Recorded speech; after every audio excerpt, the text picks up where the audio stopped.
Imagine being locked in a prison cell for nearly 4 decades, for a crime you didn't commit. The world outside moves on. Technologies evolve, cities change, and people forget your name. But you're still there, watching the years slip away behind steel bars. This is the story of Peter Sullivan, a man who spent 38 years imprisoned for a murder he didn't commit, only to be exonerated by the very science that could have freed him decades earlier. This isn't just another true crime tale. It's a disturbing look into the cracks of a justice system that failed. Peter Sullivan was convicted of a gruesome murder in 1986, despite the fact that no physical evidence ever truly tied him to the scene. What followed was a saga of silence, institutional blindness, and missed chances that could have saved a man's life. The victim was 21-year-old Diane Sindall, a university student whose body was discovered in her Luton flat. She had been strangled, and signs of a violent struggle left the community shaken.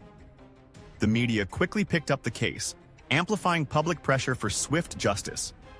Investigators were desperate, and that desperation would prove fatal to the truth. Within just a few weeks, police arrested Peter Sullivan, a man in his early 20s with a minor criminal record and no known connection to Diane. He lived nearby, and in the eyes of investigators, that was enough. Despite inconsistencies in the timeline and Sullivan's firm denial of any involvement, the case began to build against him. The prosecution's evidence was entirely circumstantial. There were no fingerprints, no eyewitnesses placing him at the scene, and no DNA linking him to the crime.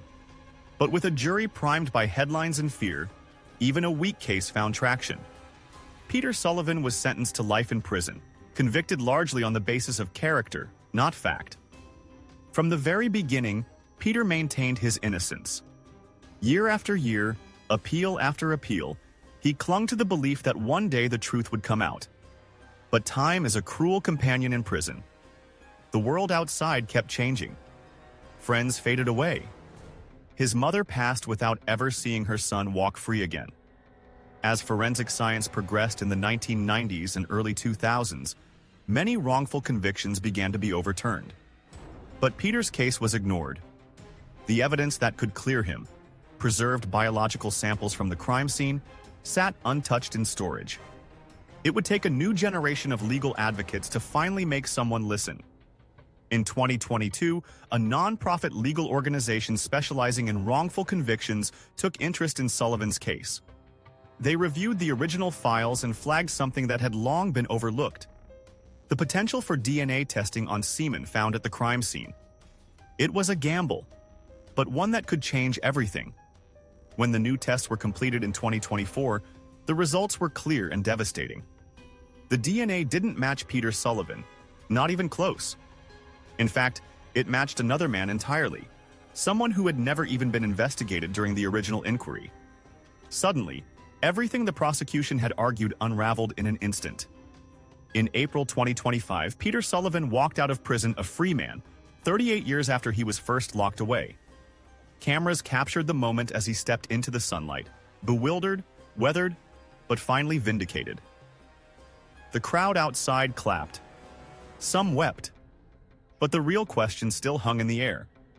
How could this have happened for so long? The emotional toll on Peter Sullivan wasn't something that could be captured in a headline. When he finally spoke to the press, his voice trembled. Not with anger, but exhaustion.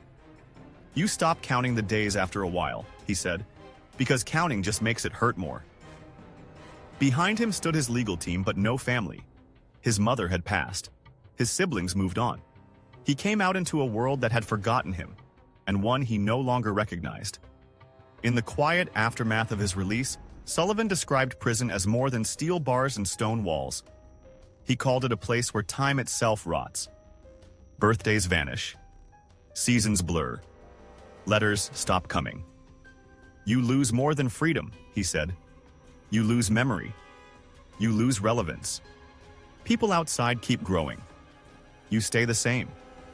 The legal team that had fought tirelessly for his exoneration didn't stop working once Peter walked free.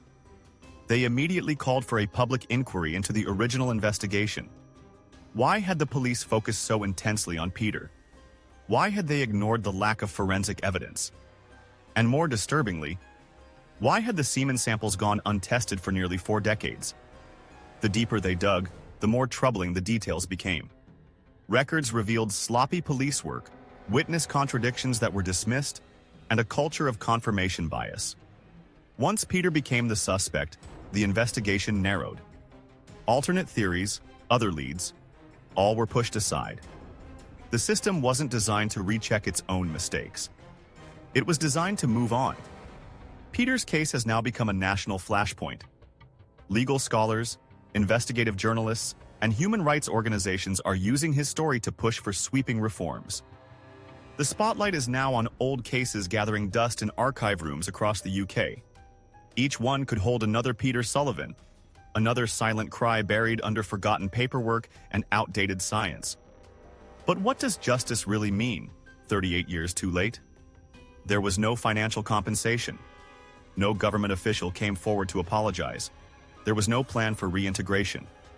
Peter was given a coat, a card with some government contacts, and told he was free to go. That freedom, after so long, felt like stepping onto another planet. He currently resides in a halfway house, surrounded by men half his age. Every day is a crash course in modern life. He had never touched a smartphone.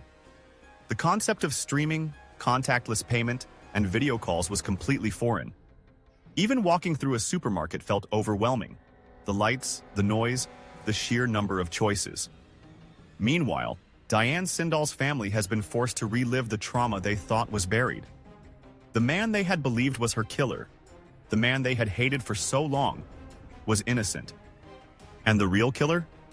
Still unknown. The investigation has been reopened, but after 38 years, time has done its damage. Witnesses have moved, records have decayed, memories have faded. Peter Sullivan's face may never appear on posters or billboards. His name may not trend for long. But what happened to him reveals the fragile truth at the heart of any justice system. It only works when it holds itself accountable. And in Peter's case, it didn't. The cost wasn't just years. It was identity, connection, and a life that could have been. If stories like Peter's matter to you, if you believe the truth shouldn't take 38 years to come out, then subscribe to Crime Chronicles. Share this video, leave a comment, and help us push these stories into the spotlight. Because justice isn't just about closing cases, it's about never forgetting the ones who were failed.